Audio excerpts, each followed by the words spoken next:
முதல்ல நீங்க கேள்வி கேட்பதற்கு முன்பாக இரண்டு விஷயத்தை உங்கள்கிட்ட சொல்லிடுறோம். மார்ச் 5ஆம் தேதி நம்முடைய மாண்புமிகு தமிழகத்தினுடைய முதலமைச்சர் ஐயா ஸ்டாலின் அவர்கள் 45 கட்சிகள் அழைச்சிருக்கிறாங்க. அனைத்து கட்சி கூட்டத்துக்கு அழைச்சிருக்கிறாங்க.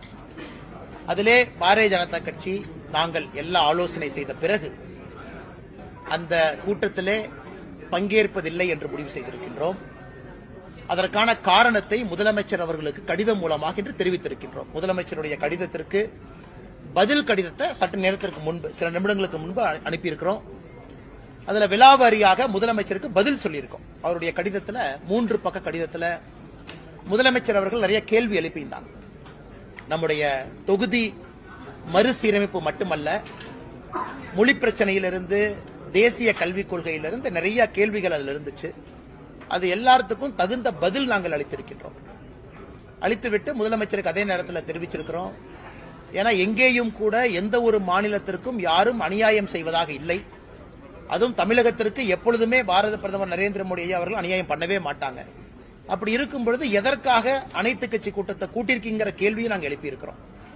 அந்த கடிதத்தினுடைய நகல் உங்களுக்கு வந்திருக்கும். அதுல பாத்தீங்கன்னா எல்லா விஷயம் சொல்லியிருக்கோம். அதுல முதலமைச்சருக்கு சில கேள்விகள் நாங்கள் கேட்டிருக்கோம்.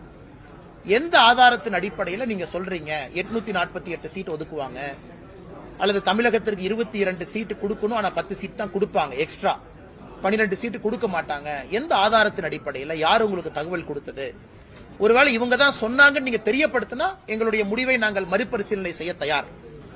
நீங்க எதுவுமே இல்லாம உங்க பாட்டுக்கு செயற்கையாக மக்களுடைய அடிப்படை பிரச்சனைகளை பத்தி பேசுறதுக்காக அனைத்து கட்சி கூட்டத்தை கூப்பிடுங்க. பெண்களுக்கு எதிராக நடக்கக்கூடிய பாலியல் வன்கொடுமைகள், மாணவ செல்வங்களுக்கு எதிராக பள்ளிக்கூடத்தில் நடக்கக்கூடிய பாலியல் வன்கொடுமைகள், இதற்கு எதிராக அனைத்து கட்சி கூட்டத்தை நீங்க வைங்கன்னு நாங்க டிமாண்ட் பண்றோம். இல்லாத ஒரு விஷயத்திற்காக எதற்கு அனைத்து கட்சி கூட்டத்தை வைக்கிறீங்க, அதெல்லாம் நாங்க சொல்லியிருக்கோம். இது முதல் விஷயம் உங்களுக்கு. இரண்டாவது, பாரதிய ஜனதா கட்சி வருகின்ற 5ஆம் தேதி, மார்ச் 5ஆம் தேதி தமிழகம் முழுவதுமே 3வது மொழி நம்முடைய மாணவ செல்வங்கள் படிக்க வேண்டும் என்பதை வலியுறுத்தி ஒரு கையெழுத்து இயக்கத்தை ஆரம்பிக்க இருக்கின்றோம். சென்னையில் நிகழ்வில் நான் பங்கேற்கின்றேன்.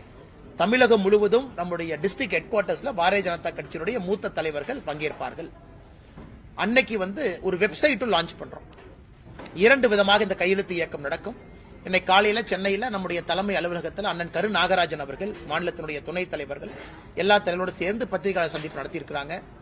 எலக்ட்ரானிக் சிக்னேச்சர் வெப்சைட் மூலமா நம்முடைய அன்பு சொந்தங்கள் ஆதரவு கொடுக்கிறவங்க போடலாம். அதே போல ஃபீல்டுல ஃபார்ம்லயும் கையெழுத்து போட்டு கொடுக்கலாம்.